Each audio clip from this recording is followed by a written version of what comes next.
Happy Monday to you. Welcome to an episode of John McEntyre Money Show Live. I'm John McEntyre, and I was having a few little technical difficulties there in the beginning. So pardon me for the abrupt beginning, but we have to do it. So, and that's the beauty of doing live. Doing live, that's the beauty of it. So, I want to thank you for tuning in. Today is Monday. I almost said May. April 21st, 2025, the day after Easter. I call it Easter Monday because as long as I still have Easter candy and food, it's still Easter. So I may be saying Happy Easter Wednesday or whatever. No, I'm just kidding. All of it will be gone definitely by then. It's almost gone now. And I hope that you out there had a blessed Easter Sunday. I know we did. We celebrated, worshiped at our church. And got to see family, talk to friends, everything like that. And so it was definitely a blessed day as we celebrated. The reason why we celebrate Easter is because of the death, burial, and resurrection of Jesus Christ. It's not for the Easter bunny or anything, or like Christmas is not for Santa Claus. It's for Jesus's purpose of why he came to earth to save us. And so, that being said, let's get into this today. The actual topic I'll be talking about, it's actually answering a question I had from someone that soon as I signed off from the last live, a question came across and the live had ended. I mean, it was a very good question, so I answered it for for my viewer, which is Belinda Bates. I answered it for her, and it was an excellent question, and I get it quite often. And so I was like, okay, I will definitely make sure, and that will be cover it for, the next live, which is today. But before I get into that, I want to make sure and remind everyone, and this is for North Carolinians. Um, we all know Hurricane Helene. I talked about it a lot back when it first happened. It's 6 months ago. Um, and there's certain parts of the state that's still recovering. I mean, there's parts of the state I don't think will ever recover. Some parts of the state was actually destroyed to the point it looks worse now than it did before it was even developed. It's almost like it was never developed in certain areas. And check out those aerial views, and it is just crazy. Some of these places were developed back in the early 1900s, things like that, and it's like 100 years was just wiped away, like it never even happened. It's like the if it wasn't for pictures and history books and everything, you wouldn't believe that these places had even been developed. And they're still suffering over there. And because of that, at first, the government basically gave an automatic extension to North Carolinians filing tax returns. The normal date, as we all know, is April the 15th. Well, it was extended to May 1st for North Carolinians throughout the state. Now that on the 17th, the IRS, they made an announcement that they were going to give everyone affected by Helene, well, pretty much North Carolina, till September the 25th. So you automatically get North Carolinians were automatically getting the extension, filing extension till September the 25th. And visit irs.gov to get more details on it. It's pretty much just across the board, individuals and businesses. They will have received the new filing date for 2025 is September 25, the 25th of September. So that's a good thing, and every bit helps because people are still reeling from this situation, and filing taxes has just been sort of impossible for a lot of people because they don't have the documents, they don't have information, they've lost everything, and so it's not an easy task to make happen. So that was very good. Um, a lot of people are grateful to the IRS for allowing that to happen. All right, so And I also want to thank everyone for their, sharing their wallet wins and their questions and their comments, and keep them coming. If you have a wallet win you want us to share and celebrate with you, nothing's too small. It could be, I opened up my high yield savings account.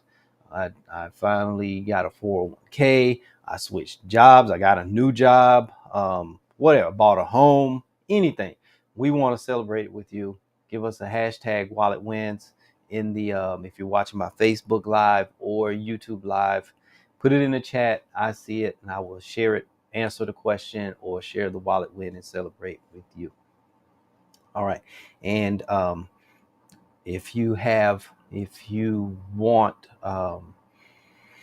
some people, they don't know where they are financially, or they've done a lot of things and they don't know if it was right for them.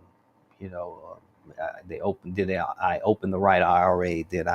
Am I invested correctly? Do I have the correct insurance? We can help you with that. Give us a contact. Get on Andrea's schedule. Andrea, she's able to look at every area of your finances and give you the guidance that you need. She gives a complimentary 30-minute complimentary session, and go over some things with you, ask you some questions, and help you make the decisions that will move you forward, help you put together that strategy, that tailored strategy for you. Because this is personal finance, and personal is the first word, so finance is the second word. So she's able to help to put together a personal strategy for your particular goals and situation, your values, and what's important in life to you. She will help to put together that strategy for you. So if you're looking for that excellent financial pro, Andrea is definitely the one. She's so good. I married her and I trust her with our finances. So there you go. And people know me, I'm not the most trusting person in the world. All right, let's get into this question. And like I said, it was from a viewer, Belinda Bates, and I'm going to have to read it from my phone. And basically, here's the question: is it best to pay for things with cash or card? And the reason for the question is because there are places that charge extra for not using cash. So yes, you are definitely right. That is an excellent question. Now you see why I wanted to make sure and share it. So question condensed down: should I make purchases with cash or card? And everyone that know me knows what my quick answer is going to be. It's two words: it depends. It depends. And not just my opinion, it depends on, it's a lot of factors. Mainly the quick and short is, it's fine to use cash. As a matter of fact, with certain people, I recommend use cash as much as possible. Because mainly the benefits of using cash, for some people, it's easier to stick to a budget. You don't pay interest charges if you use the card, especially if you use a credit card. If you use a debit card, no, you won't incur any charges, because using a debit card is pretty much like using cash anyway. So easier to stick to a budget, no interest charges if you're using a card. And research has shown, and I've seen it personally working with a number of clients with their finances, you spend less when you use cash. Because especially if you're on the budget, you have your budget written out and you have your allocation of how much cash you're going to use in each category of shopping person, groceries, things like that, or everything has a space on the budget. Well, if, say for instance, your budget each week is for groceries $100, and you're going to use cash, you go withdraw the $100 and go to the grocery store with the $100. And once you hit $100, you stop. Okay, there you go. If you have a card, you go in, you have extra money. It's just automatically in your mind, you have extra money at your disposal in real time.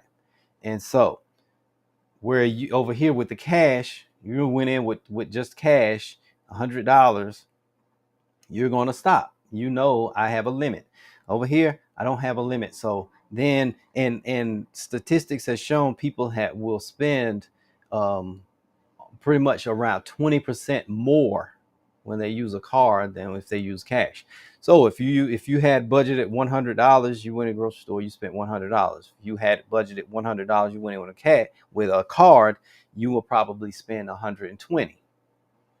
So you're going 20% over, each month. So that's $80 extra based on a 4-week month. $80 extra. That's almost, you're spending almost 1 week of double. So really, really think about that. That's one of the biggest benefits of using, some of the benefits of using cash. Now, a lot of people, they talk, and there's the cons, and I'm the same way here. This is also me talking. It can be a hassle carrying cash. Um, just keeping track of cash in your wallet. Um, Years and years and years ago, I had no problem. Basically, before I moved to Charlotte, and I'm still living in my hometown, um, using cash was pretty easy. It was pretty easy. A smaller town, everything. You knew everyone and all of this. So most of the time, I probably use cash 70, maybe 80% of the time, and use a card 20% of the time, because most of the time when I use a card is like when, went out to eat, things like that, hanging out, maybe going shopping, stuff like that. To the gas station and everything. I would use, my card. Other than that, I was just using cash all the time for the purpose. Um, when I moved to Charlotte, larger city, growing city, people constantly, walking up to you, asking for money, things like that. I really didn't care too much for carrying cash. People, not many cases, but some cases, and I was living downtown. Um, some people were being, mugged and robbed and things like that. So I upped my card usage, and I carried less cash. Only time I would use cash is if someone asked me for it. I would go to the ATM, get it, and give it to them or something like that. Or if it was like somewhere, going into a quick store, convenience store, and if I had the cash, I would use it. I just didn't carry a lot of cash. It was just me. Some people will call it paranoia. But when you go to cities, growing cities, you see a lot, it's more cashless. Plus the government, America, is moving closer and closer to a cashless society anyway. But in some areas, it was like that years ago, even a couple of decades ago. Just for those, it could be a hassle. Um, another another con to carrying cash, using cash mostly, you have to really stay on top of your record keeping. You use a card, you can print out your bank statements, whatever. You can even go to the ATM and print it out for you. You can go online, you can track it, everything. When you're using cash, you have to use more manual. You have to do it, not much work, but it is. You do have to stay much tighter on your records, and you have to keep your receipts. And so those are not big cons, huge cons, but some people, they just like the convenience when they're using a card, and that's why debit cards are so popular. Um, Credit cards are extremely popular because sometimes the credit cards allow you to overextend yourself. Debit cards not. It is backed by cash. So that's why most people use that for the record keeping. It's a happy medium. It's like using cash, and it's like using your card to get the convenience of your card. But you can stay on top of that budget with knowing that it's only backed by cash. So in your mind, I can only spend this much. So there we go with the cash. Now, when using a card, this particular question that Belinda, she was asking, she said the reason why is because there are places that charge extra for not using cash, and that, for lack of a better term, some people have even asked the question, is it even legal to do that? Yes, it is legal in some states, not all states. Some states it's actually illegal to force people to use cash, um, and everything. We're in North Carolina here, so it's legal to do that. And let me back up and give you the reason. A lot of not a lot companies to use credit cards. We all know it. Companies, they have to pay fees to accept credit cards. They have to pay the companies because it's not the company that's accepting the credit card. It's a company, Visa, MasterCard. Those companies are the ones really accepting the money for you, for the business. And it's a cost of doing business, and they have a small, they call it, it's the fees, it's the cost of doing business. And so they charge. So what a lot of companies do in the states that they are allowed to, they pass the charge on to you. They pass the cost on to you. So they say, okay, if you're using a card, this is going to be 2%. We're going to charge you a 2% surcharge, or some call it a convenient fee, convenience for making it convenient for you to use your card and not carry cash. We're going to charge for it. A lot of companies choose not to. They just absorb it and say it's just the cost of doing business. We don't want to make our customers mad. Some, especially in the mom and pop businesses, the smaller businesses. Okay, this business down the street, they're not charging, but you're charging me to use my card. I'll just go to them. You charge me 2%. So some companies, they just absorb it. Where you mostly see it, especially here in North Carolina, you see it at the gas stations, at the pump. If you use cash, it's this cost. If you don't, if you use a card, it costs this much. If you're using a credit card, and a lot of people, they just don't pay it attention. They're like, I don't want to go in a gas station, whatever. That's not a big thing to me. So you see it. So it is legal in North Carolina to actually charge those fees. Now, and these fees, they are regulated on the state and federal level, and I'll cover that a little bit more in just a second. Now, if I'm in Texas, it's illegal. It is illegal to charge surcharges and convenient fees, except for when it comes to charges to government entities and private schools or private schools.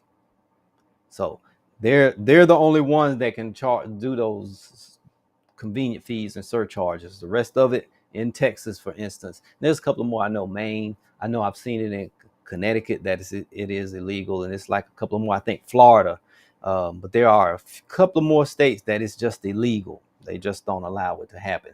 And so you need to understand what state you're in, and where, if these fees are legal or not, because you could be doing something and you're not even, you don't really legally have to do it, and the company could just be getting over, and we all know that happens. So just check your state. And I think it's regulated to where companies, it's a set cost. I think it cannot exceed 4%. So it cannot exceed 4%. And if the fee is lesser, you have to charge, you can only be charged the lesser fee. So say, for instance, they can only charge you what they pay. So if they're paying 3%, that's the most they can charge, as a convenient or a surcharge to you. It could go up to 4%, but that's because some companies do charge that much, but it cannot exceed that. Even the companies that charge for handling the transaction, they're capped out. They can't just charge whatever they want to. This is not like lending institutions or whatever. And so we have to keep that in mind. And another thing, for it to be legal in those states that it is legal to make those charges, it has to be displayed at the point of sale. So if you're in a store and you walk up to the counter, it has to be displayed somewhere, and on the receipt. So at the point of sale, that's why, like I say, it's often to see it at, you see it quite often, especially here in North Carolina, at a pump. You even see it on the signs at the convenience stores that sells gas. It's up there. Card this much, cash this much. At the pump, card this much, cash this much. And that's called at the point of sale. This is where you are making the transaction. So you don't have to go inside They couldn't just display it inside and not at the pump. They have to put it at the pump. They legally have to do that. So just remember that. So that's my answer to the question. I just wanted to go deeper to help people understand why those charges, why you see those charges, those extra charges. We see them online, for instance, if you're using Venmo, if you're using Cash App, if you're using Zelle, most like Zelle's doing some changes. Um, you know, using some of the larger companies, PayPal, those type of companies, as you can see, they're charging a fee for doing a transaction, transacting money for you. So just remember that.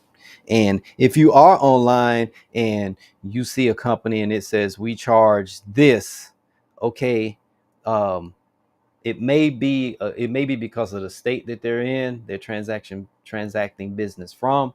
So you're basically at the mercy of that state's laws. So that's why it's even wise to shop around even online, see if you can find the same product at a different company or whatever.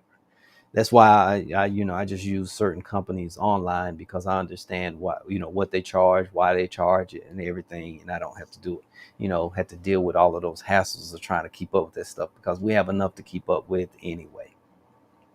So I hope that answered the question. Whether you should use cash or card, either one is fine. You have your reasons, personal reasons and legal reasons. Sometimes it's just they're allowed to, and if you do see it and check out your state, it's easy. Just Google, what states is it legal to for convenient fees and surcharges, and you'll go to it's a lot of sites out there that pulls up and shows you every state what they can and can't do. That's how I knew about the Texas thing. That was the most interesting one to me. That's why I shared that one. So hopefully that answered the question. Don't forget, I'm live every Monday at 10 a.m. So remember that. Send in those wallet wins. Send in those questions. And if you're watching, remember, share a question while I'm live, and I'll do my best to answer it while we're there. That's why I answered this question late. It came to me after the show last week, like I said, and so I wanted to make sure there was actually, you can tell this was an excellent question, and it's more than just saying just use cash, just use card. It's much deeper than that. And I can go even deeper. I mean, we could be here for a couple of hours just talking about this stuff. But that was the down and dirty of it, of using it. So that being said, and remember that if you wanted to talk to someone, get on Andrea's calendar to talk about your finances, do that 30-minute no charge meeting. She can sit down and get you on target financially. You want that? Contact us. Our information is on the screen. Just go to johnmcentyre.com. Fill out the quick contact form. We will be getting in touch with you, getting you on the right track. So that being said, hope you tune in next week, same time, same channel. Have a good day.